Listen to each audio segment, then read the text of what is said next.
Pemirsa, Ketua Badan Pemenangan Pemilu atau Bapilu Partai Persatuan Pembangunan, Sandiaga Uno, optimis kaum milenial bisa mendorong capaian suara bagi PPP.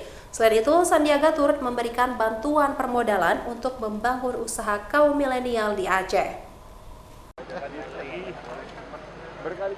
Ribuan mahasiswa sambut meriah kedatangan Ketua Badan Pemenangan Pemilu atau Bapilu Partai Persatuan Pembangunan dalam kegiatan Bincang Milenial yang berlangsung di Banda Aceh.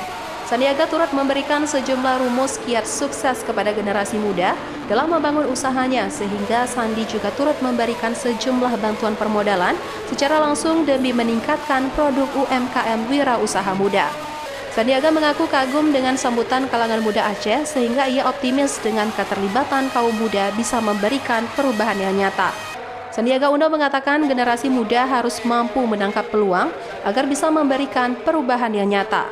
Hari ini kita menyatu bersama para milenial di Banda Aceh dan di Provinsi Aceh karena inilah masa depan kita. Mereka harus mampu menangkap peluang khususnya di kewirausahaan agar mereka bisa menjadi pelaku-pelaku usaha yang sukses.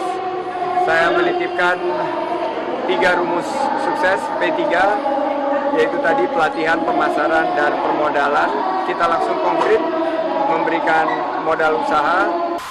Kiat sukses untuk kaum muda menurut Sandi yakni meliputi pelatihan, pemasaran, dan permodalan, sehingga sejumlah bantuan permodalan untuk kelompok usaha tersebut diharapkan bisa memberikan dampak untuk membangun negeri ini. Dari Kota Banda Aceh, Taufan Mustafa, iNews melaporkan.